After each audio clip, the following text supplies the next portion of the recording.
A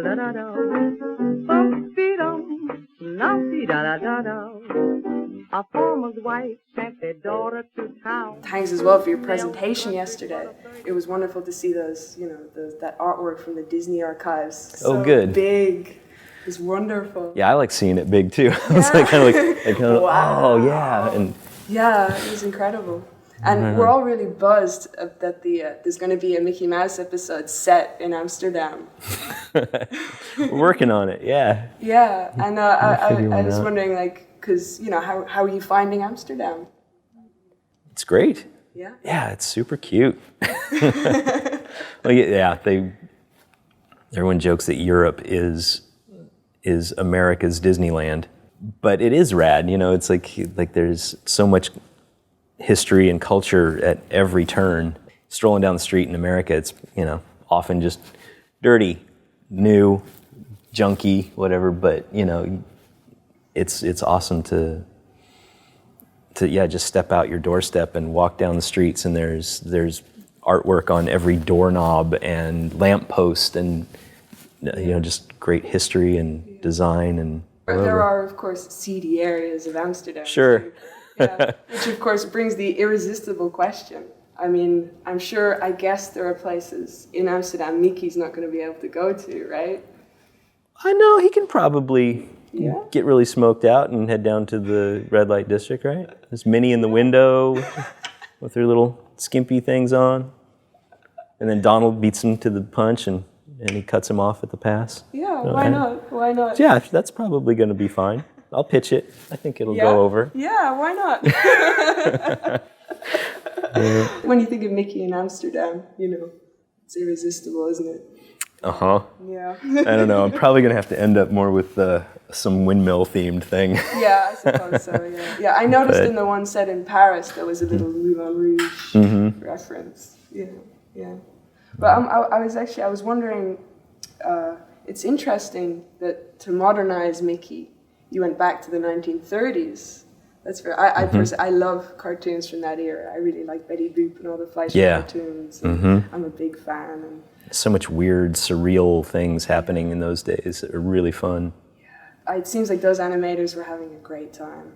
Yeah, I mean, I think so. They were exploring this brand new medium, and that was definitely a very explorative time, and they were all just inventing it as they were going. So, there's some amazing things that were produced.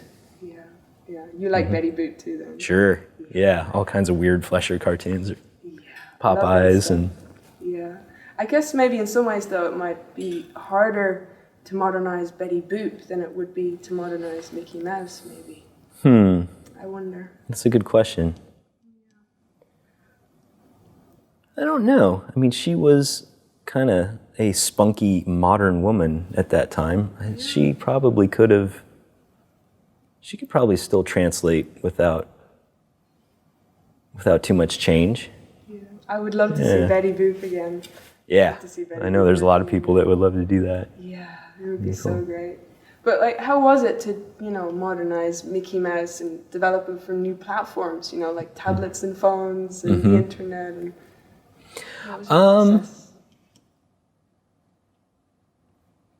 well, as far as the new platforms, I didn't really have to think about that too hard. That's just where Disney was going to put it. And the main adjustment was figuring out the 3 minute and 30 seconds proportions of a cartoon. And so the folks on High had it on mind that they wanted these little shorts that were more mobile and they were less interested in building like a half an hour block of 7-minute cartoons, which might be the classic way that they would air, and program them on the network. And they wanted things that could be more mobile and more nimble for programming. And so the 3:30 format was decided was a good length that they could put as interstitials on broadcast television. They could then put them on the web. They were a nice ingestible short length for YouTube. They're easily collected on Netflix or, you know, all these different kind of platforms. So that was kind of their handling, and I just had to figure out how you make a story work in that shortened format, because we're used to 7s or 11s. And like I mentioned before, that we almost do 7-minute cartoons with every storyboard, and then we have to go back and chop it down and try to, you know, get it to fit down once we get it to the editing bay.